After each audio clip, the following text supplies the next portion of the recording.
ఎలా ఉంది ప్లాన్? మీరు చెప్పిన దాంట్లో పాయింట్ లేదని, పొటెన్షియల్ లేదని నేను అనట్లేదు కిరీట్ గారు. మనం మంచి కోచింగ్ సెంటర్ పెట్టామే అనుకోండి, నేనేదో నీలాంటి టాప్ ప్రొఫెషనల్స్ దాన్ని బ్రహ్మాండంగా నడుపుతారు. అనుకోండి. అనుకోవడం ఏంటి, విషయం అన్నట్టుగా అంత వినయం కూడా మంచిది కాదు. నువ్వు అదరగొడతావు. తెలుసు సార్, నేను అదరగొడితే మాత్రం మనకు ర్యాంకులు రావద్దు. మధుబాబు, ర్యాంకులంటే బ్యాంకులో లోన్ లాంటివయ్యా. ప్రొసీజర్ తెలిస్తే అవి వస్తూనే ఉంటాయి. ఒకసారి రావడం మొదలు పెట్టిన తర్వాత మచ్చికైన జాతి కుక్కలా మన వెంటే ఉంటాయి. ఆ సంగతి నాకు వదిలేసాయి. మీ కిరీట్ దాస్ అని కాదు, టోపీ దాస్ అని పేరు పెట్టాల్సింది మీ అమ్మా నాన్న. ఇంతకీ ఈ హైటెక్ కోచింగ్ సెంటర్ మన స్కూల్లో పెట్టడానికి స్థలం ఎక్కడి నుంచి తీసుకొస్తారు? మీ లెక్కల టీచర్లకి ఎక్కలు తప్పించి లోక జ్ఞానం తక్కువయ్యా. గోల్కొండ హై స్కూల్ ఒకప్పుడు గొప్ప స్కూల్ అని చెప్పుకోవడానికి చరిత్ర అయితే ఉంది గాని చెప్పడానికి చెప్పట్టు తిరుగుతుంది. ఏదో మా ట్రస్టీల దేవాల ఐసీయూలో ఉంది గాని లేకపోతే ఈ పాటికి అంత్యక్రియలే ఇక్కడ షాపింగ్ మాల్ రావాల్సింది తెలుసా. నేనే ఆపాను. ఎందుకు? మన కోచింగ్ మాల్ కట్టడానికి.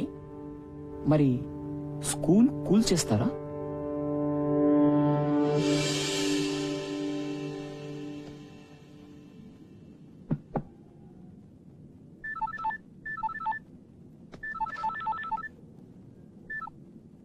హలో విశ్వనాథ్ గారు, నేను చైర్మన్ గారు చెప్పండి సార్. ఒకసారి బోర్డు రూమ్కి వస్తారా? ఇప్పుడా? యా, కొంచెం ఇంపార్టెంట్. అదే మన ఫండింగ్ గురించి అనుకున్నాం కదా, దాని గురించి. వస్తున్నాను సార్.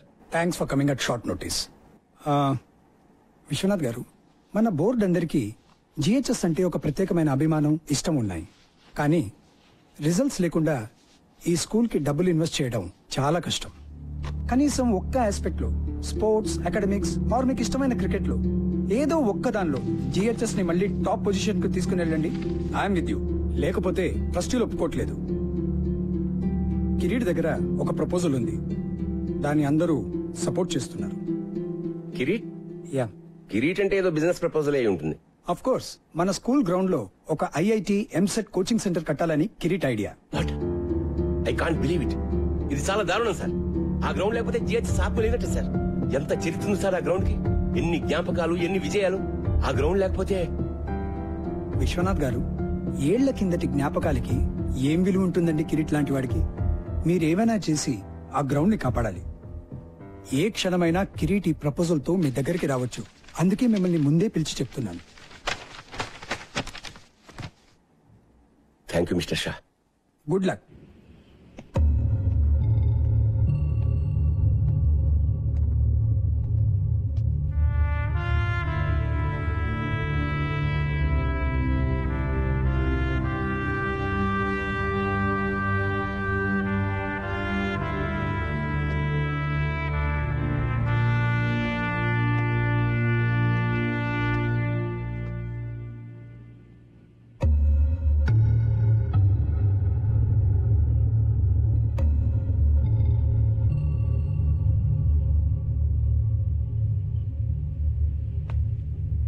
సాబ్, బోలు జనీమే. మీరేమీ అనుకోకపోతే నేను ఒక మాట చెప్తాను సార్ మీకు. అనుకునే మాటే చెప్పు. మన పోరగాళ్ళకి ఒక మంచి క్రికెట్ కోచింగ్ పెట్టండి సాబ్. ఎందుకంటే నాకంటేనే ఘోరంగా ఆడుతున్నారు వీళ్ళు. 15 సార్ల క్రితం మీరు ఉన్నప్పుడు సాబ్ ఎంత బాగుండేది. టైం వచ్చింది. మీరు మర్చిపోలేదా సాబ్? బోర్డుని మర్చిపోయిన విషయం ఎలా మర్చిపోతాను? ఆ పెయింట్ కింద ఓ పేరుండేది గుర్తుందా? అవును సాబ్. అతను ఎక్కడున్నాడు ఇప్పుడు?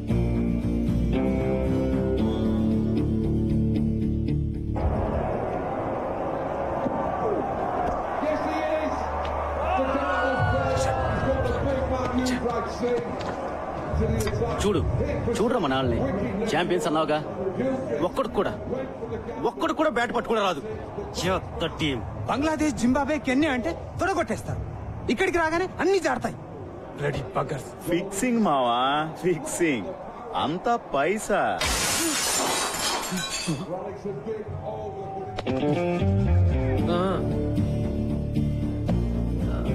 సారీ అండి, ఇంకా వేరే ప్లేస్ లేదు. ఉన్నా మీ కామెంటరీ వినే ఛాన్స్ రాదు. ఏంటే? ఇప్పుడు ఈ ఇన్స్వింగ్ యాకర్ ఎలా ఎలా చూపిస్తాడు. మీరేమో కవర్ డ్రైవ్, తమరేమో పుల్ షాట్ ఆడుతున్నప్పుడు బాడీ వెయిట్ ఎలా ఉండాలో చూపిస్తారు కదా. తీసుకోండి సార్. ఏంటి పని?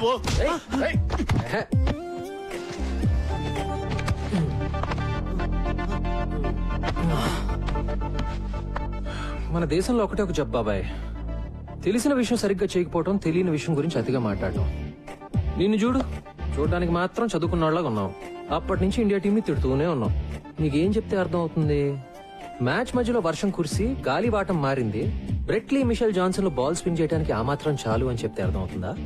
లేకపోతే ఓల్డ్ బాల్ ని రివర్స్ స్వింగ్ చేయడం నేర్చుకున్న Stuart Clark in swing yorker అద్దరగొట్టాడని చెప్తే అర్థం అవుతుందా? వాళ్ళు 100 కొడితే మనం 101 కొట్టాలి, లేకపోతే మనం 100 కొడితే వాళ్ళు 99 దాటకూడదు. అంతే నీకు తెలిసిన క్రికెట్ కదా. వదిలే సంపత్ సార్, మీరు కూడా రారా పదరా. ఎందుకు సంపత్ వాళ్ళతో?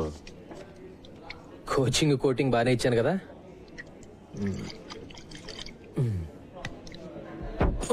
ఏయ్ జాగ్రత్త. Sorry about the table.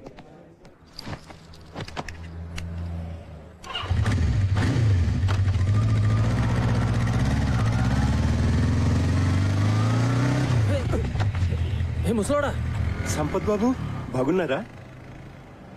Janimiya? జిహెచ్ఎస్ జానిమియా? అవును. ఏంటిలా? ఏంటి సార్